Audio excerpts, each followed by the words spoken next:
Bonjour à tous, je m'appelle Laurent Château, je suis auteur et le phare qui est derrière moi illustre parfaitement ce que l'on peut entendre par leadership, c'est-à-dire un homme ou une femme qui voit plus loin, qui donne le sens, qui fixe le cap sur les 360 degrés, qui protège bien sûr et qui est une sorte, si on osait, de lumière dans la nuit, volatile, incertaine, complexe et ambiguë du monde socio-économique actuel. En tout cas, c'est une bonne illustration de ce qui m'a motivé dans le cadre de l'écriture de mon nouvel ouvrage qui s'appelle Manuel pratique du leader taoïste, que je vous propose de découvrir dans le cadre de cette courte vidéo.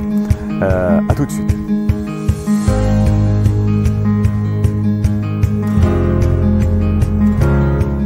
Oui, ce livre est d'abord et avant tout un exercice de dépouillement. Le but de cet ouvrage, c'est véritablement de chercher à être utile pour contribuer à installer la triple harmonie en soi, autour de soi et dans le monde. Et quelque part, si on devait résumer tout cela par une formule un peu lapidaire, je dirais passer de la théorie à la boîte à outils.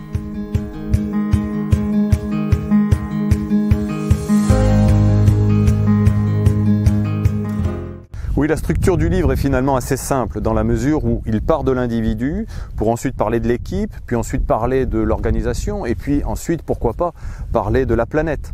Donc en termes taoïstes, on dirait que je suis parti du microcosme de l'individu jusqu'à l'expansion de la planète et puis les taoïstes aiment bien ça, de l'univers en tant que tel. Donc la première partie parle plutôt du corps, de l'émotionnel et du psychique.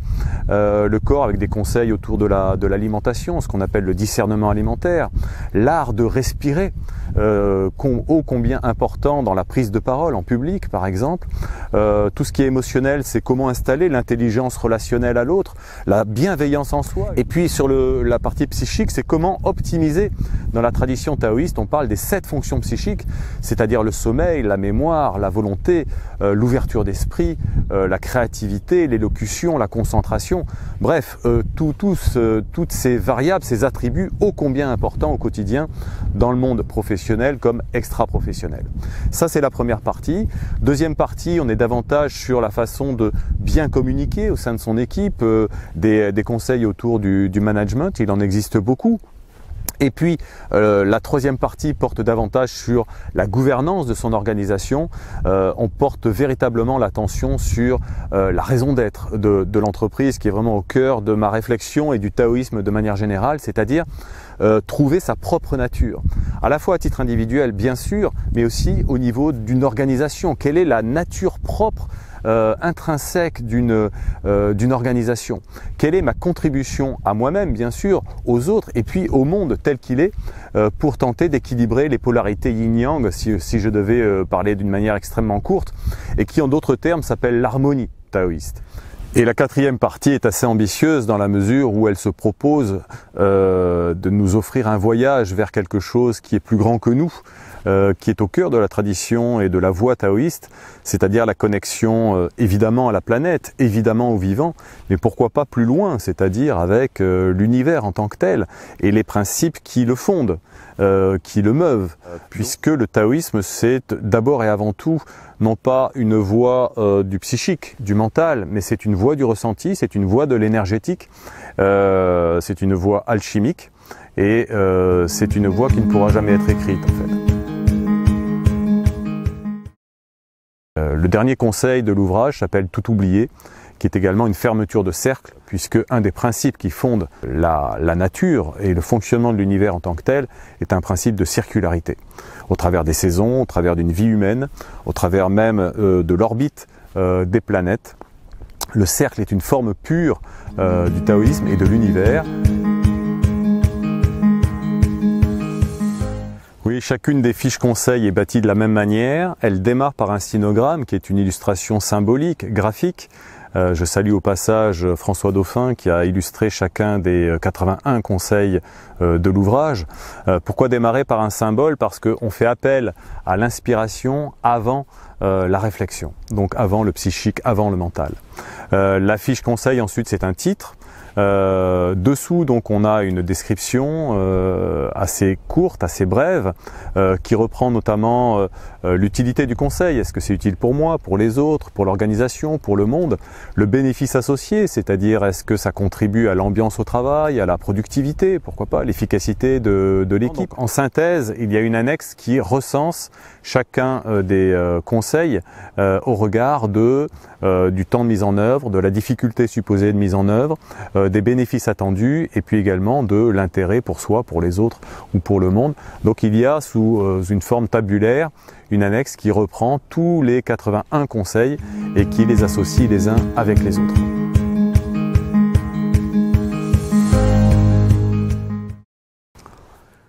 Oui, parmi tous les conseils que j'ai pu écrire dans cet ouvrage, il y en a 3 qui sont plutôt originaux et qui me tiennent à cœur. Le premier, c'est d'organiser par exemple des Saturnales d'entreprise. Une fois par an, un peu comme le faisaient les Romains, notamment à l'occasion du solstice d'hiver, hein, donc c'est courant décembre, et bien faire en sorte que les managers deviennent les salariés, se mettent à la place des salariés et que les salariés eux-mêmes occupent la place du manager. Donc pour comprendre la position de l'autre, et sans doute que le terrain a de bonnes idées à remonter au manager, et sans doute aussi que le manager a plein de choses à apprendre de la réalité du terrain. Une deuxième idée, ça peut être par exemple de mettre un arbre ou un bonsaï ou une plante verte à la place d'un fauteuil de la salle de réunion du board, hein, c'est-à-dire de son COMEX ou du CODIR. Et de telle sorte que quand une décision importante est prise, on demande évidemment l'opinion de chacun et à un moment on s'arrête par nécessité sur cet arbre qui est là et que l'on invite à s'exprimer.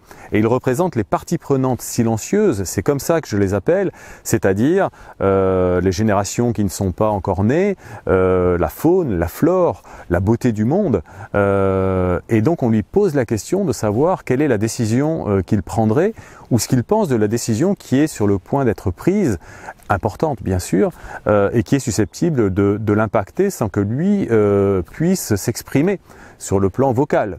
Donc les parties prenantes silencieuses sont très intéressantes à convoquer de manière systématique et la nature elle-même devrait avoir une place de membre permanent dans tous les CODIR. La dernière idée que je pourrais aborder, c'est celle de soigner l'entreprise, l'organisation comme un corps humain, le corps social par la médecine taoïste et par les enseignements de la nature. Notamment, il y a un modèle qui est très simple d'utilisation, une fois qu'on en a intégré les principes, c'est le modèle des 5 éléments et qui permet de se représenter par exemple une baisse des ventes, une baisse de motivation, une augmentation de l'accidentologie comme étant un trouble symptomatique, une maladie de l'organisation.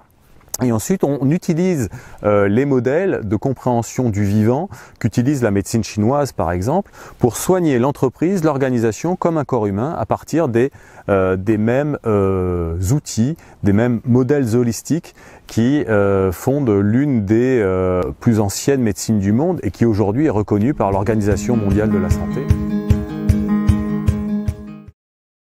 Voilà, on arrive au terme de cette vidéo. J'espère qu'elle vous a intéressé, qu'elle vous a donné envie d'en savoir plus sur le taoïsme, par exemple, cette tradition sinon oubliée, au moins méconnue, sur le leadership taoïste, qu'elle vous a donné quelques clés pour renforcer le phare du leader qui est en vous, hein, cette lumière intérieure qui installe la triple harmonie en vous-même, au sein de vos équipes, à l'intérieur de votre organisation, qu'elle permettra également à votre organisation de rayonner, de prendre aussi ce que l'on appelle sa part du monde, puisque je reste convaincu dans ce principe d'interdépendance que les entreprises sous-estiment aujourd'hui la contribution qu'elles peuvent avoir à l'installation des conditions harmonieuses de notre plan de réalité.